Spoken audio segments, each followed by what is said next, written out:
പരിശുദ്ധമായ നാമത്തിന് നന്ദിയുള്ള ഹൃദയത്തോട് സ്തോത്രം പറയുന്നു.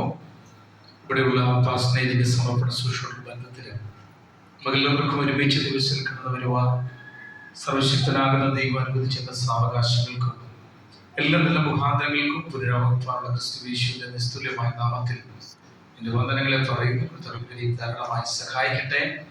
അനുഗ്രഹിക്കപ്പെട്ട ഈ പ്രാർത്ഥന ഇവിടെ ലീഡ് ചെയ്തുകൊണ്ടിരിക്കുന്ന കർത്താവിന്റെ ദാസൻ കുര്യാക്കോസ് അവറുകൾ, എൻലൈറ്റൻ മിനിസ്ട്രിയുടെ പ്രസിഡന്റ് ആയിരിക്കുന്ന ക്രിസ്തുയേശുവിനെ ഞാൻ സ്നേഹിക്കുന്ന കർത്തൃമൃത്യൻ ബിജു വർഗീസ് അവറുകൾ, ഈ സ്ഥല സഭയുടെ ശുശ്രൂഷകനായിരിക്കുന്ന പാസ്റ്റർ തോമസ് കുടുംബം, മറ്റ് എൻലൈറ്റൻ ഫുൾ ഗോസ്പൽ ചർച്ചിന്റെ വിവിധമാകുന്ന സഭകളിൽ നിന്ന് കടന്നു വന്നിരിക്കുന്ന കർത്തദാസന്മാർ, അനുഗ്രഹിക്കപ്പെട്ട ഗാനങ്ങൾ ഇവിടെ ആലപിച്ചുകൊണ്ടിരിക്കുന്ന കർത്താവിന്റെ ദാസൻ പാസ്റ്റർ ഫ്രാൻസിസ്, മറ്റ് കടന്നു വന്ന എല്ലാവർക്കും യേശു കർത്താവിന്റെ നിസ്തുല്യമായ നാമത്തിൽ പ്രാവശ്യം ഇവിടെ വന്ദനത്തെ പറയുന്നു. ഇവിടെ കടന്നു വരേണ്ടുന്ന ചിലര് ഇന്ന് കടന്നു വരാൻ കഴിഞ്ഞില്ല. കാരണം നമുക്കറിയാം, മാത്യു സാറ് ഈ മീറ്റിങ്ങിന് വേണ്ടി പങ്കെടുക്കാനായിട്ട് കടന്നു വരവേ ഒരു ചെറിയ ആക്സിഡന്റ് കർത്താവിന്റെ ദാസന് നേരിട്ടു. അത് നിമിത്തം ഇവിടെ അടുത്തുള്ള ഒരു ഹോസ്പിറ്റലിൽ ട്രീറ്റ്മെന്റ് വിധേയനായിരിക്കുന്നു.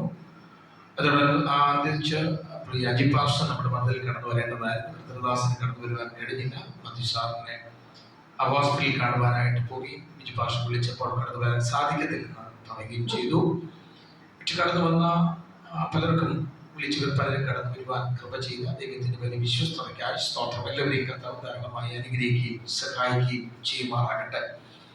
തിരുവചനത്തിന്റെ 1-2 ചിന്തകൾ പറഞ്ഞ് ദിവസം വരെ ഇരിപ്പാൻ കർത്താവിൽ താല്പര്യപ്പെടുന്നു. ഞാൻ ആധാരമായിട്ട് യോബിന്റെ പുസ്തകം 42-ാം അധ്യായം അതിന്റെ 2-ാമത്തെ വാക്യവും, യോബിന്റെ പുസ്തകം 42-ാം അധ്യായം അതിന്റെ 2-ാമത്തെ വാക്യവും, യെശയ്യാപ്രവചനം 46-ന്റെ 9-ാമത്തെ വാക്യവും ആരെങ്കിലും ഒന്ന് വായിച്ചാൽ കൊള്ളാം. യെശയ്യാപ്രവചനം 46-ന്റെ 9-ാമത്തെ വാക്യം, 42-ന്റെ 2-ാമത്തെ വാക്യം, യോബിന്റെ പുസ്തകം.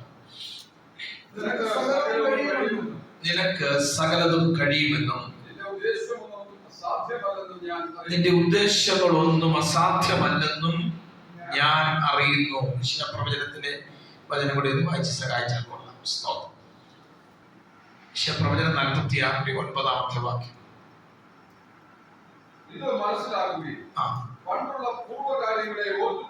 പണ്ടുള്ള പൂർവ്വകാര്യങ്ങളെ ഓർത്തുകൊള്ളുവീൻ.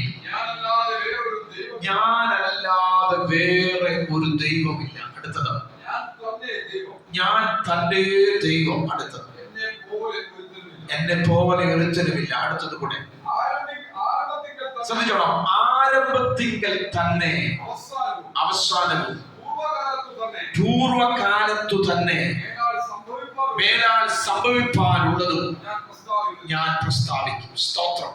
ആ തിരുവചനങ്ങൾ വളരെ ശ്രദ്ധേയമായ തിരുവചനങ്ങളാണ്. 2 ഭാഗങ്ങളും എനിക്ക് നല്ല ബോധ്യമുണ്ട്. യോബ് എന്ന് പറയുന്ന ഭക്തനാകുന്ന മനുഷ്യൻ, നീതിമാൻ, നേരുള്ളവൻ, ദോഷം വിട്ട് അകലുന്നവനെന്ന് ദൈവം സാക്ഷ്യപ്പെടുത്തിയ ഭക്തനാകുന്ന മനുഷ്യൻ അവസാന അധ്യായങ്ങളിലേക്ക് കടന്നു വരുമ്പോൾ 42-ാം അധ്യായത്തിന്റെ 2-ാമത്തെ വാക്യത്തിൽ പറയുകയാണ്, നിനക്ക് സകലതും കഴിയും, നിന്റെ ഉദ്ദേശങ്ങളൊന്നും അസാധ്യമല്ലെന്നും ഞാൻ അറിയുന്നു. യോബിനോട് ചോദിച്ച, യോബേ, ഇതാരെങ്കിലും പറഞ്ഞു പഠിപ്പിച്ച ഒരു വാക്യമാണോ? അല്ല. എവിടെയെങ്കിലും എഴുതി വെച്ചത് വായിച്ചു മനസ്സിലാക്കിയതാണോ? അല്ല. പിന്നെ എന്താ ഈ വാക്യം എന്ന് ചോദിച്ചാൽ, ഈ ജീവിത അനുഭവത്തിലൂടെ ഞാൻ ഓരോ ദിവസവും അനുഭവിച്ചറിഞ്ഞതിന്റെ അവസാനം ഞാൻ എഴുതുന്നതാണ്, ദൈവത്തിനൊരു കാര്യവും അസാധ്യമല്ല. ദൈവത്തിനൊരു കാര്യവും അസാധ്യമല്ല. കാരണം എന്താണെന്ന് ചോദിച്ചാൽ, ഈ യോബ് എന്ന് പറയുന്ന മനുഷ്യൻ ഒത്തിരി ചോദ്യങ്ങൾ ഈ 42 അധ്യായങ്ങളിൽ ഈ മനുഷ്യൻ ചോദിക്കുന്നു. ഒത്തിരി ചോദ്യങ്ങൾ ചോദിക്കുന്നുണ്ട്.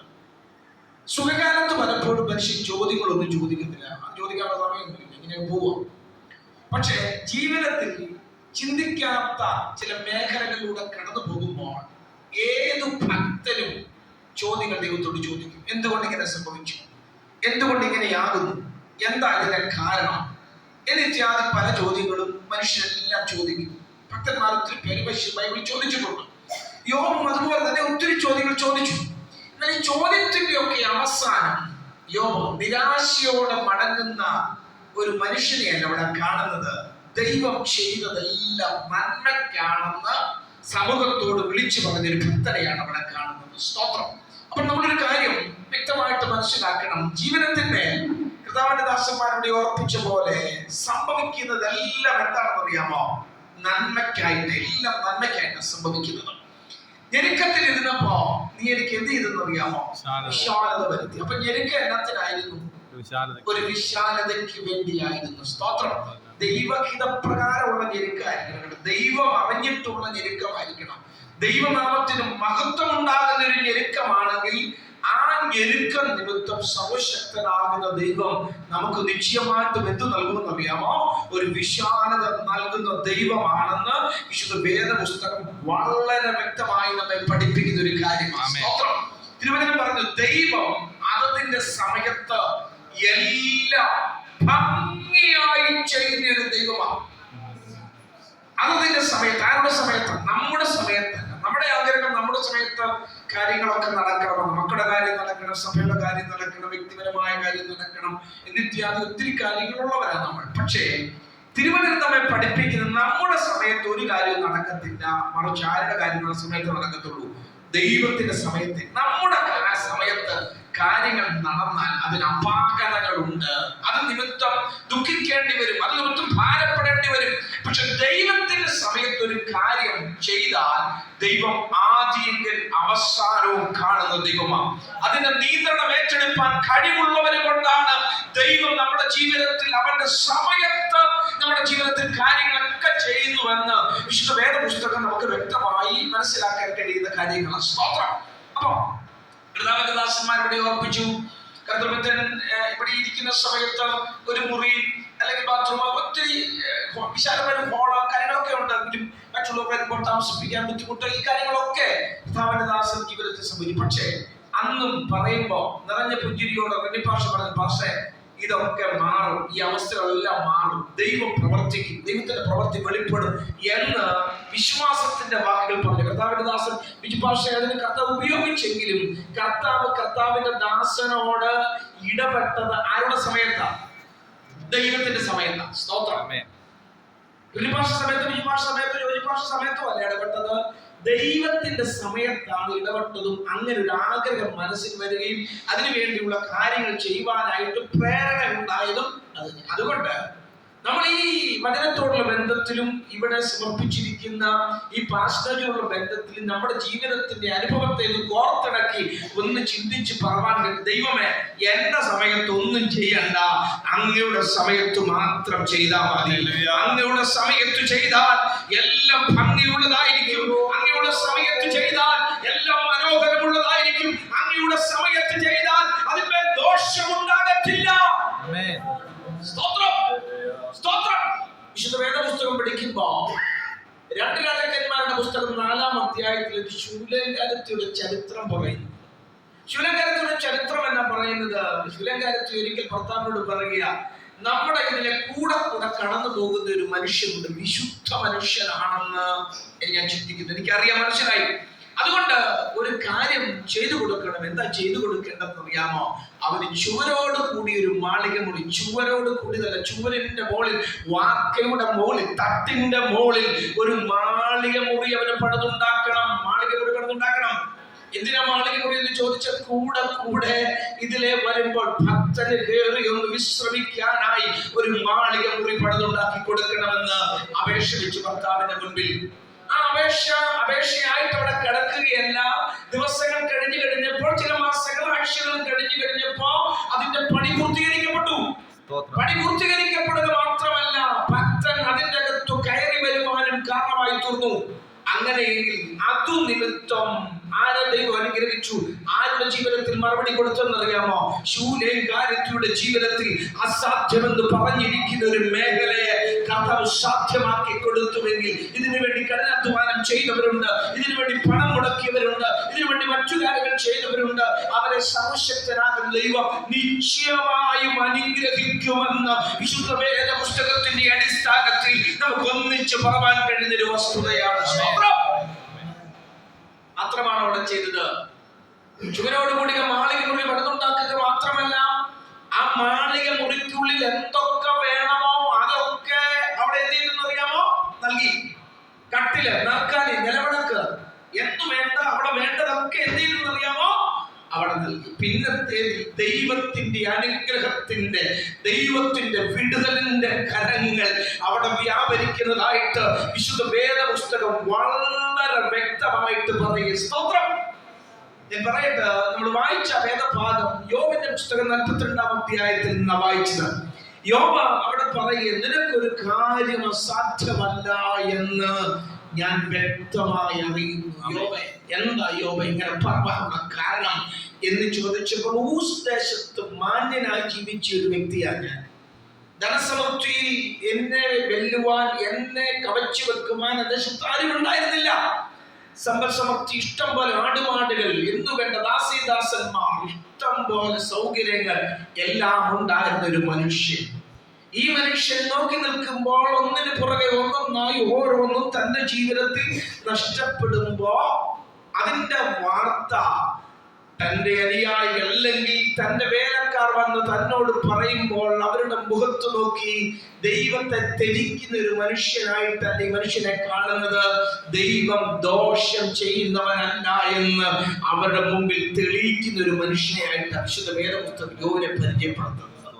എന്നാൽ ഈ മനുഷ്യൻ ചെയ്ത എല്ലാ കാര്യങ്ങളും അതൊന്നായി തന്റെ മുമ്പിൽ തീർന്നു പോകുകയാണ്. അവസാനം ഭാര്യ കൂട്ടത്തിലുണ്ടെന്നുള്ളൊരു ബോധ്യം ഉണ്ടായിരുന്നു. ആ ബോധ്യവും അവസാനം തമ്പുരാൻ പറഞ്ഞു അതും തെറ്റായ ധാരണ എന്ന് യോബിന്റെ മുമ്പിൽ ദൈവം മനസ്സിലാക്കി കൊടുത്തു. നമ്മൾ ചിന്തിക്കുന്ന പോലെ ഒന്നും ആയിരിക്കത്തില്ല, പലപ്പോഴും നമ്മുടെ മനസ്സിലൂടെ പോകുന്ന പോലെ ഒന്നും ആയിരിക്കത്തില്ല. അവസാനമായിട്ട് യോബിന്റെ ഭാര്യയും പറഞ്ഞു, എന്തിനായി ദൈവത്തെ ഇങ്ങനെ വിളിച്ചുകൊണ്ട് നടക്കുന്നത്? ത്യജിക്കണം. ആദ്യം ത്യജിക്കുക മാത്രമല്ല, ത്യജിച്ചിട്ട് പോയി ചത്തോളാൻ പറഞ്ഞു. ജീവിക്കേണ്ട കാര്യമില്ല. കാരണം നേടിയതും അധ്വാനിച്ചതും കരുപ്പിടിപ്പിച്ചതുമാകുന്ന സകലതും കണ്ണിന് മുമ്പിൽ വെള്ളത്തിന്റെ കുമള പോലെ അത് മാറിപ്പോയപ്പോഴും പിന്നെ ഈ ദൈവം മതി മതി മതി മതി എന്ന് പറഞ്ഞു നിൽക്കുമ്പോൾ യോബിനോട് ചോദിച്ചാൽ യോബ് എല്ലാവരുടെയും മുമ്പിൽ വെച്ച് സമക്ഷത്ത് വെച്ചൊരു കാര്യം യോബ് പറയുന്നത് എല്ലാം അറിയാമോ? അവൻ എന്നെ കൊന്നാലും ഞാൻ അവന് വേണ്ടി ജീവിക്കും. ഒരു ദൈവത്തിന് വേണ്ടി ദൈവം പ്രവർത്തിക്കുന്ന എവിടാന്നറിയാമോ? ഈ തീരുമാനത്തിന്റെ നടുവില അവൻ എന്നെ കൊന്നാലും ഞാൻ അവന് വേണ്ടി ജീവിക്കുമെന്നുള്ള തീരുമാനത്തിന്റെ നടുവിൽ ദൈവം ഇറങ്ങി വരും. ആ നിശ്ചയദാർഢ്യം, ആ ഉറപ്പ്, വിശ്വാസം തന്റെ ഉള്ളിൽ വ്യാപരിച്ചത് കൊണ്ട് നഷ്ടപ്പെട്ടതിന് ഇരട്ടിയായി ദൈവം അവന് മടക്കി നൽകി. അങ്ങനെ എന്നെ കേൾക്കുന്നവരെ ഒരു കാര്യം ഇന്ന് പകൽക്കാലം വ്യക്തമായി മനസ്സിലാക്കുക. നഷ്ടത്തിന്റെ പാണ്ടക്കെട്ടും പേറിക്കൊണ്ട് നടക്കുന്ന ആരെങ്കിലും ഇന്നിവിടെ ഉണ്ടെങ്കിൽ നഷ്ടങ്ങളെ ലാഭമാക്കി തരുവാൻ കഴിവുള്ള ഒരുവനുണ്ട്. അത് നസ്രത്തുകാരനാകുന്ന യേശുവ.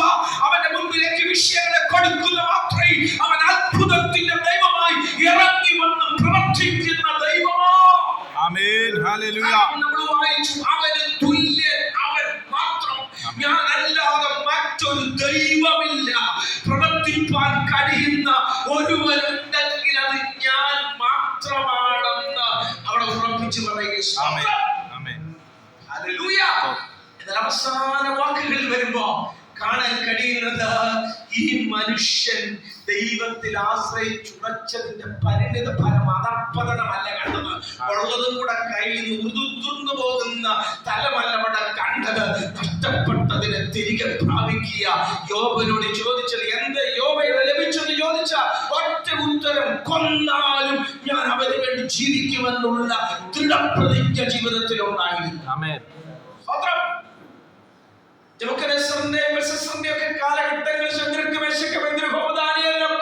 സംഭവിച്ച ചരിത്രം ദാനിയേലിന്റെ പുസ്തകം വ്യക്തമായി വിവരിക്കുന്നുണ്ട്. ദാനിയേലിന്റെ പുസ്തകം വിവരിക്കുമ്പോൾ ദാനിയേലിന്റെ പത്രുവചനത്തിലൂടെ കാണുന്ന ഭാഗം ഇതാണ്. എന്തൊക്കെ പറഞ്ഞാലും ഞാൻ ആരാധിക്കാനും നിന്റെ വിഗ്രഹത്തെ ആരാധിക്കാനും ഈ മൃഷ്ടാനമാകുന്ന ഭോജനം ഭക്ഷിച്ച് ദൈവത്തിൽ നകലാനും ഞാൻ താല്പര്യപ്പെടുന്നില്ല. പരിപ്പും പച്ചവെള്ളം മാത്രമേ ഉള്ളെങ്കിലും ഞാൻ വിശുദ്ധിക്ക് വേണ്ടി, വേർപാടിന് വേണ്ടി, സത്യത്തിന് വേണ്ടി, യാഥാർത്ഥ്യത്തിന് വേണ്ടി, ദൈവവചനത്തിന് വേണ്ടി നിൽക്കുമെന്നുള്ള അടിയുറച്ച തീരുമാനം തീപ്പൊയ്കയുടെ നടുവിൽ ചാമ്പലായി പോകുകയല്ല ചെയ്തത്. ആ തീരുമാനത്തിന്റെ അനന്തരഫലം തീയുടെ നടുവിൽ നാലാമനായി ഇറങ്ങി ഒരുവന്റെ ദർശനം കാണാൻ കഴിയുമെന്നുള്ളൂ. സ്തോത്രം, സ്തോത്രം, സ്തോത്രം. ഇന്ന് പകൽ ഒരു കാര്യം മനസ്സിലാക്കുക. എന്റെ ജീവിതത്തിന്റെ അടിയുറച്ച തീരുമാനങ്ങൾ, രാത്രിയുടെ യാമങ്ങൾ കാണാൻ അതും ജീവിതത്തിൽ ഇടയാകുകയാണ്. സ്തോത്രം. തല പോകുവേ പോട്ടെ, തല പോകാതിരിക്കണമെങ്കിൽ ഈ രാജാവിന്റെ വിഗ്രഹത്തിൽ നമസ്കരിച്ചാൽ പോലെ ഇതിന് വലിയ ബുദ്ധിമുട്ടുണ്ടോ?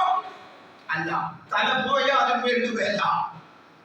പറയുന്നു, വിടുവിച്ചാലും വിടുവിച്ചില്ലെങ്കിൽ ഞങ്ങൾ വ്യവസ്ഥ തെറ്റിച്ചൊരു കാര്യത്തിന് പോകത്തില്ല കേട്ടോ. സ്തോത്രം, സ്തോത്രം, സ്തോത്രം. സഭയുടേതാകട്ടെ, ഭവനത്തിൻ്റെതാകട്ടെ, ആത്മീയ തലമാകട്ടെ, ഭൗതിക തലമാകട്ടെ, വ്യവസ്ഥ തെറ്റിച്ചൊരു നന്മ എന്റെ ജീവിതത്തിൽ വേണ്ട. വ്യവസ്ഥ പ്രകാരം ഒരു നന്മ മതി. വ്യവസ്ഥ പ്രകാരമുള്ള നന്മയ്ക്ക് താമസമുണ്ട്. വ്യവസ്ഥ തെറ്റിച്ചുള്ള നന്മ പെട്ടെന്ന് വന്നു കയറാം. പക്ഷേ അത് പെട്ടെന്ന് അപ്രത്യക്ഷമായി പോകുമ്പോൾ വ്യവസ്ഥ പ്രകാരമുള്ള നന്മ താമസിച്ചാണെങ്കിലും അത് നിലനിൽക്കുന്ന നന്മയോ.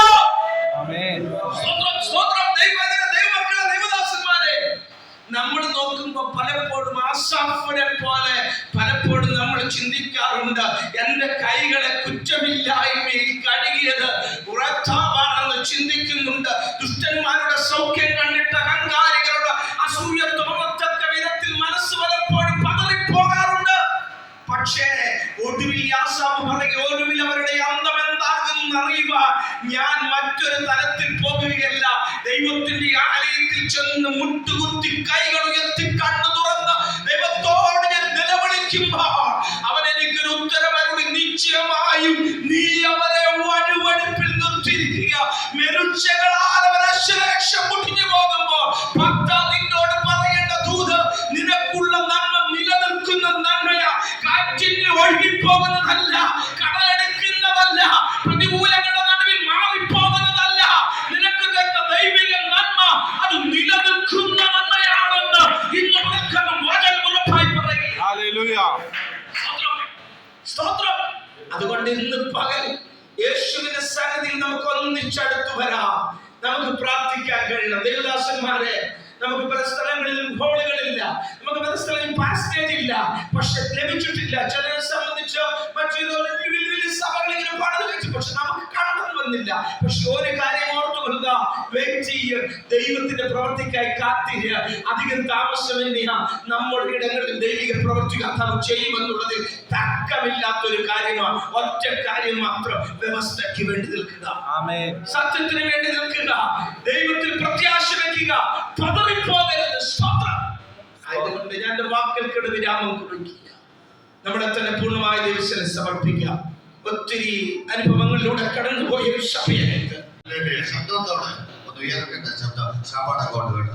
പേടിക്കരുത്. ആദ്യത്തെ 1 മണിയായി പ്രശ്നം കയറി ചോറ് കയറി എന്നാൽ പേടിക്കണ്ട. നല്ല ഫുഡൊക്കെ വെച്ചേക്കുന്നു.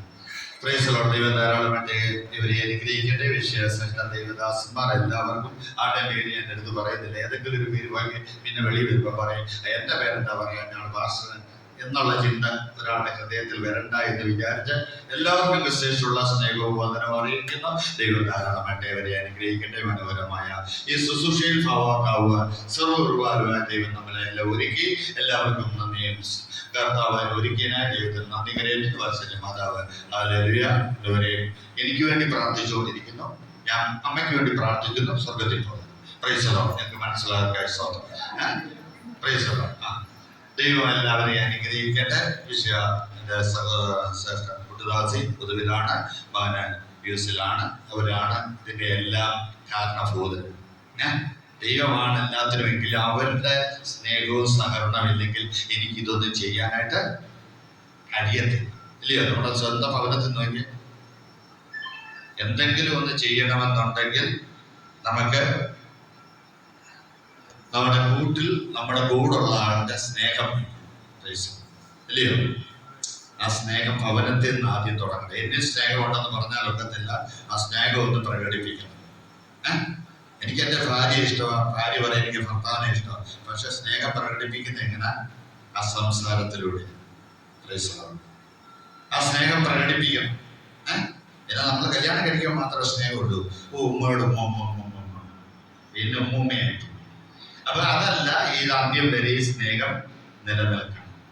സ്നേഹമാണ് ക്രിസ്തുവിൽ ഒരു മകനെയും മകളെയും വളർത്തുന്നത്. അപ്പോൾ ഇന്ന് പകൽ സമയം വാത്സല്യ തന്റെ മക്കൾക്ക് വേണ്ടി സ്വർഗമൊരുക്കിയ തിരുവചന പ്രകാരം ദൈവം സകലവും തന്റെ തക്ക സമയത്ത് തന്നെ അവന്റെ ഉദ്ദേശത്തിനായി ഉപയോഗിക്കും. അപ്പൊ ദൈവത്തിന്റെ ഉദ്ദേശത്തിനായിട്ടാണ് ഇപ്പോൾ ഇവിടെ സഭകൾ വന്നത്, സഭകൾ പാഴ്സനേജ് വന്നത്, സഭകളിന് ചുറ്റുമതിൽ കെട്ടിയത്. ഇത് ദൈവത്തിന്റെ ഉദ്ദേശത്തിനായിട്ടാണ്. സ്നാനങ്ങളുണ്ട് കേട്ടോ, ദൈവത്തിന്റെ ഉദ്ദേശത്തിനാണ്. കുറച്ചുപേരെ കൂടെ ദേശത്ത് വിശ്വാസ സ്നാനം സ്വീകരിപ്പിക്കാൻ. അതുകൊണ്ട് ഓർത്തോണം, അല്ലെങ്കിൽ സ്നാനക്കുളത്തിന്റെ ആവശ്യം ഇല്ലായിരുന്നു. അപ്പൊ ഇതെല്ലാം ഉദ്ദേശിച്ച് സ്ഥാപിച്ചു വെച്ചിരിക്കുന്നത് ദൈവത്തിന്റെ ഉദ്ദേശത്തിനായിട്ടാണ്.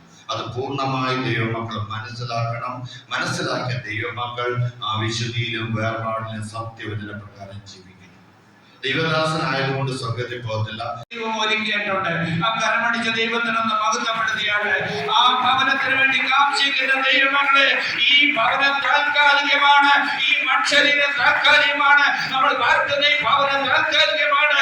എന്നാൽ കൽപ്പണിയില്ലാത്ത ഒരു നിത്യ ഭവനം സ്വർഗത്തിൽ എനിക്ക് എന്റെ അപ്പൻ പണിതിട്ടുണ്ട്. ആ ഭവനത്തെ ആർക്ക് പിടിക്കാൻ കഴിയും? ആ ഭവനത്തിൽ പാർക്കണമെങ്കിൽ വിശുദ്ധിയോടും വേർപാടോടും സത്യവചന പ്രകാരം ഒരു മകൻ ജീവിക്കണം. ആ വചനപ്രകാരം നമുക്ക് ജീവിപ്പാൻ. അതിന്റെ അടുത്ത വാക്യം എന്ന് വായിച്ചാട്ടെ. അവന്റെ ഭവനത്തിലൊക്കെയും മോശ വിശുദ്ധനായിരുന്നത് അരുളി ചെയ്യുവാനിരുന്നതിന് സാക്ഷ്യം പറയുന്ന കൃത്യനായിട്ടത്രേ. അവന്റെ അവന്റെ ഭവനത്തിലൊക്കെയും മോശ വിശ്വസ്തനായിരുന്നു. ആമേൻ. അടുത്തത് സാക്ഷ്യം പറയുന്ന കൃത്യനായിട്ടത്രേ.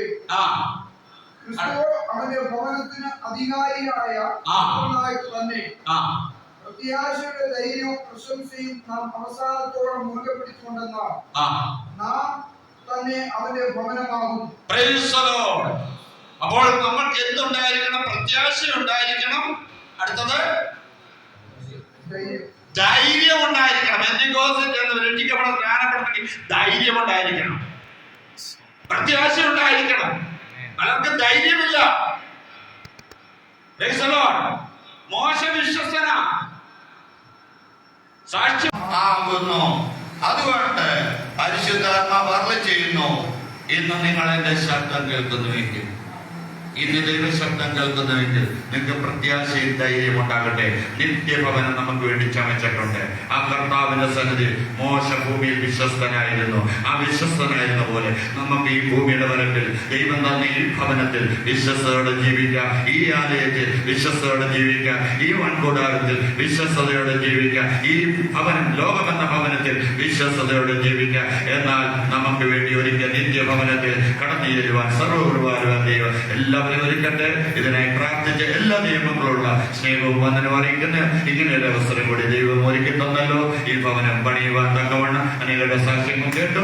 എന്നാൽ ദൈവത്തിന്റെ കൃപ, ദൈവത്തിന്റെ സമയമായപ്പോൾ സകലം ചന്ദ്രമായി ചെയ്യുവാൻ സർവ്വകൃപാലുവാൻ ദൈവം ഞങ്ങളെയും ഒരുക്കി സഹായിച്ചു. അതിനുവേണ്ടി പ്രാർത്ഥിച്ച എല്ലാ ദൈവമക്കൾക്കും ഇനി പ്രാർത്ഥിക്കണമെന്നുള്ള അപേക്ഷയോട് ദൈവസന്നിധിയിലായിരിക്കുന്നു ദേശത്തെ നല്ലൊരു സാക്ഷ്യത്തോടുകൂടി ദൈവസഭയായി തീരുവാൻ ദൈവദാസനെയും ദൈവ കുടുംബത്തെയും ദൈവം ധാരാളമായിട്ട് അനുഗ്രഹിക്കട്ടെ. ഈ ശുശ്രൂഷയിൽ പാവാക്കായ എല്ലാ ദൈവമക്കളെയും ദൈവം ധാരാളമായിട്ട് അനുഗ്രഹിക്കട്ടെ. ഈ ദേശത്തെ അനുഗ്രഹിക്കട്ടെ, അയൽവാസികളെ അനുഗ്രഹിക്കട്ടെ, കുടുംബങ്ങളെ അനുഗ്രഹിക്കട്ടെ. നമ്മൾക്കറിയാം തലമുറകൾ തെറ്റിക്കൊണ്ടിരിക്കുന്നു, ദേശം ഹല്ലേലൂയ തെറ്റിക്കൊണ്ടിരിക്കുന്നു. എന്നാൽ ഹല്ലേലൂയ നിന്റെ കുഞ്ഞുങ്ങൾ മാനസാന്തരത്തിലേക്ക് രക്ഷയുടെ അനുഭവത്തിലേക്ക് കടന്നു വരുവാൻ സർവ്വകൃപാലുവായ ദൈവം എല്ലാവരും ഒരുക്കട്ടെ. ഈ ആത്മീയ കൂട്ടായ്മയിൽ കടന്നു വന്ന എല്ലാവരോടുള്ള സ്നേഹവും വന്ദനം അറിയിക്കുന്നു. ദൈവം അനുവദിച്ചാൽ ഇന്ന് രാത്രി തന്നെ കടന്നു പോകേണ്ടതുണ്ട്. ദാസിയായിരിക്കുന്നു, എൻ്റെ മകള് അവിടെ ആയിരിക്കുന്നു, തന്റെ അവരുടെ എല്ലാം സ്നേഹമാണ്, പ്രവർത്തനമാണ്. ഞാൻ പറഞ്ഞില്ലയോ, എനിക്ക് സ്വതവേ ഒന്നും ചെയ്യാൻ കഴിയത്തില്ല.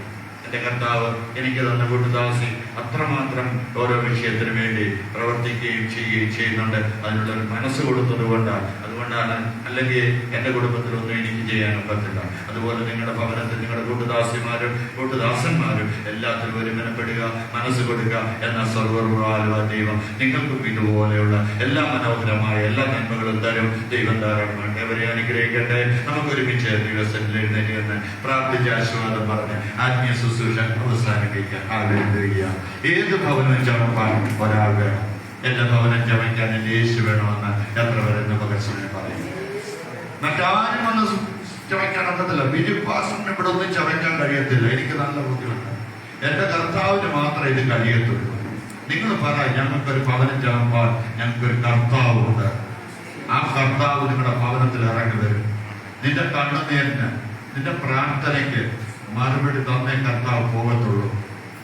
നിങ്ങൾ അറിഞ്ഞില്ല, നിങ്ങൾ ഉപവസിച്ച് പ്രാർത്ഥിച്ച് കണ്ണുനീരോട് മുഴക്കാതെന്ന മടക്ക് ഏത് വിഷയത്തിനും മറുപടി തരാൻ എൻ്റെ അപ്പൻ ഇന്നുണ്ട്. മരിച്ച ദൈവത്തെ അല്ല നമ്മൾ സേവിക്കുന്നത്, വിഗ്രഹത്തെ അല്ല സേവിക്കുന്നത്. മരിച്ചടക്കപ്പെട്ട് ഉയർത്തെഴുന്നേറ്റ് എനിക്ക് നിനക്ക് വേണ്ടി ഇപ്പോഴും പിതാവിന്റെ വലത്തുഭാഗത്ത് പക്ഷപാതം ചെയ്യുക.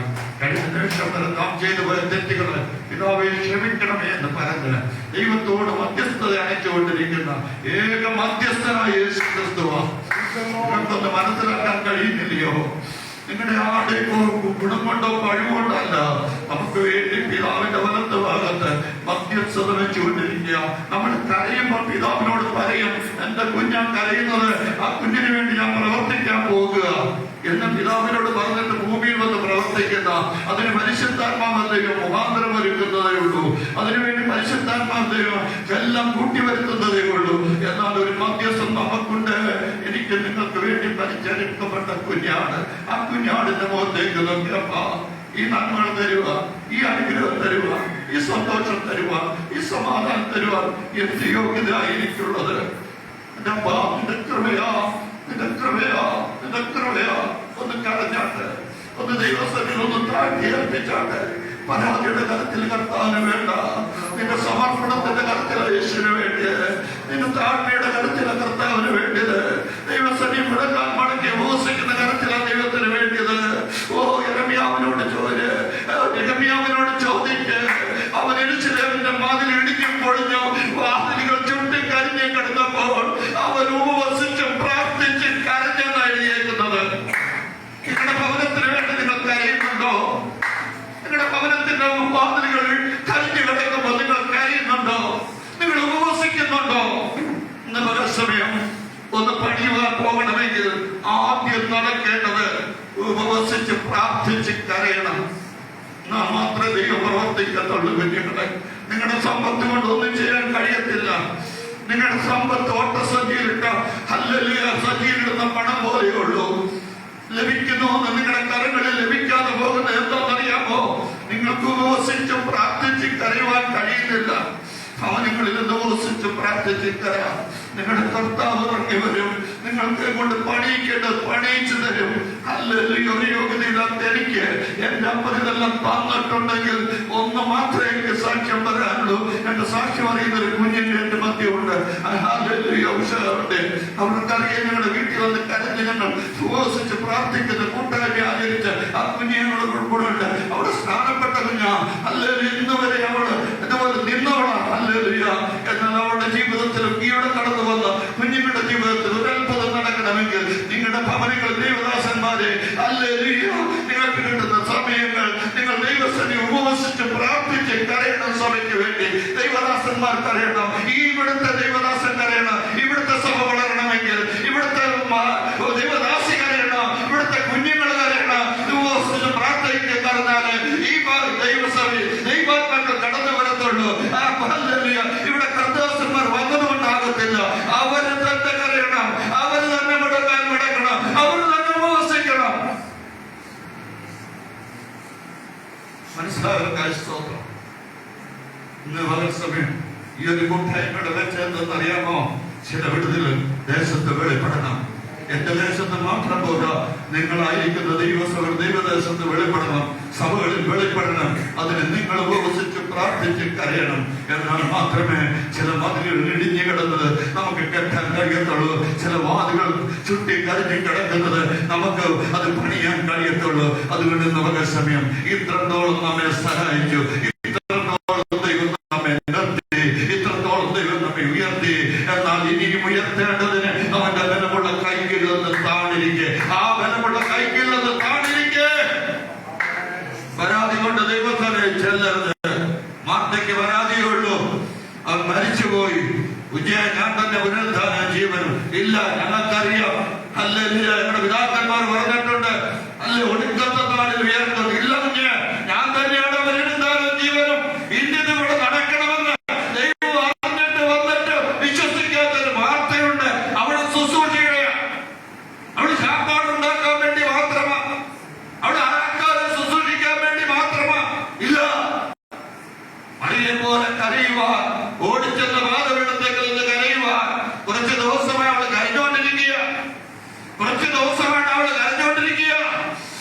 വിഷയത്തെ ഓർത്തുകൊണ്ട് കുറച്ച് ദിവസമായി ഏത് വിഷയത്തെ കരഞ്ഞുകൊണ്ടിരിക്കുന്ന ദൈവമകനെ ദൈവമകളെ നിന്റെ ഇറങ്ങി പ്രവർത്തിക്കാൻ സർവശക്തനായ ദൈവം ഇന്ന് മനസ്സുമേതിന്റെ മധ്യ വന്നിരിക്കുന്നത് ഈ ഭവനത്തിന്റെ പ്രതിഷ്ഠയ്ക്ക് വേണ്ടി മാത്രമെന്നല്ല, ഇന്ന് എന്റെ ഇതിന്റെ ചില പ്രാർത്ഥനാ വിഷയങ്ങൾക്ക് മറുപടി തരാനാ.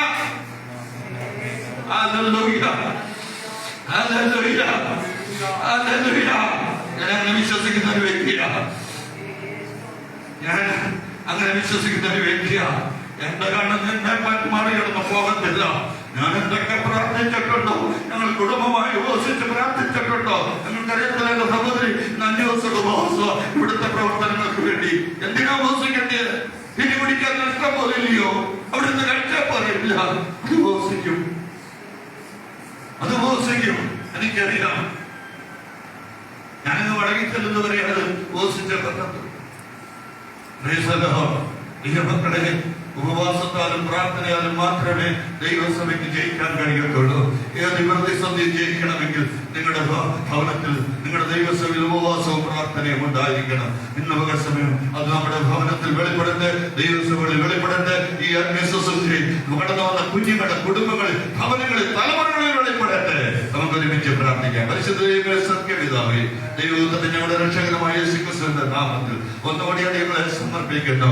ഈ വാത്സല്യം ദൈവദാസനും കുടുംബത്തിനും ദൈവസഭയ്ക്കും വേണ്ടി ഒരിക്കൽ പാസ്റ്ററിനെ സ്തോത്രം ചെയ്യുന്നു. അതിൽ ശുശ്രൂഷയ്ക്ക് അനുഗ്രഹത്തിനായി പാടുവാൻ തന്നെ മോനെ ബലപ്പെടുത്തിയല്ലോ. ശുശ്രൂഷകൾ നിയന്ത്രണത്തിൽ ഹല്ലേലൂയ ചെയ്യുക. നിന്റെ കുഞ്ഞുങ്ങളെ ദൈവദാസന്മാരെ എല്ലാം ഒരുക്കിയല്ലോ. അവരെ എല്ലാത്തിനായി ഒരുക്കി. നല്ല വചനം തോന്നല്ലോ പച്ച, നല്ല ആശംസ തോന്നല്ലോ പച്ച, നല്ല പാട്ടുകൾ പാടിയല്ലോ പച്ച. നിന്റെ കുഞ്ഞുങ്ങൾ ഒരുമിച്ച് ഈ സന്തോഷം പങ്കെടുക്കുമ്പോൾ അത് ദേശത്തിന് വിടുതലായി തരട്ടെ. കടന്നു വന്ന കുഞ്ഞുങ്ങൾക്ക് വിടുതലായി തരട്ടെ. അർക്കപ്പെട്ട കുഞ്ഞോടെ അങ്ങയുടെ തങ്കരത്താൽ വീണ്ടെടുക്കപ്പെട്ട ഒരു കൂട്ടത്തെ അങ്ങ് ചേർക്കുമ്പോൾ ഞങ്ങൾ ഒരുമിച്ച് ആ മധ്യാകാശത്തിൽ എടുക്കപ്പെടുക. ഒരിക്കലും തകർത്ത് കളവാൻ കഴിയാത്ത, ആർക്കും തകർത്ത് കളയാൻ കഴിയാത്ത ആ നിത്യഭവനം, കുഞ്ഞാട് പണിയുന്ന ഭവനം, അവിടെ ഒരു വാസസ്ഥലം ഞങ്ങൾക്കുണ്ട്. ആ ഭവനം ഞങ്ങളുടെ ശാശ്വത ഭവനമാണെന്ന് പറഞ്ഞ് അതിലേക്ക് ജീവിപ്പാൻ തക്കവണ്ണം അടിയങ്ങളെ നിന്റെ കുഞ്ഞുങ്ങളെ ഒരുക്കിയതിനായി സ്തോത്രം. ഒന്നുകൂടി കുഞ്ഞാടിന്റെ രക്തത്തിൽ ഏൽപ്പിക്കുന്നു ഈ ആത്മീയ ശുശ്രൂഷ. എത്രത്തോളം ആദ്യോടെ പരിശുദ്ധാത്മാവിന്റെ നിയന്ത്രണം ഏറ്റെടുത്ത് അനുഗ്രഹിച്ചതിനായി സ്തോത്രം. സകലമഹത്വവും പിതാവിന് യേശുക്രിസ്തുവിൻ പൊന്ന നാമത്തിൽ തന്നെ ആമേൻ. ഈ ആത്മീയ ശുശ്രൂഷ നമ്മെ അനുഗ്രഹിച്ച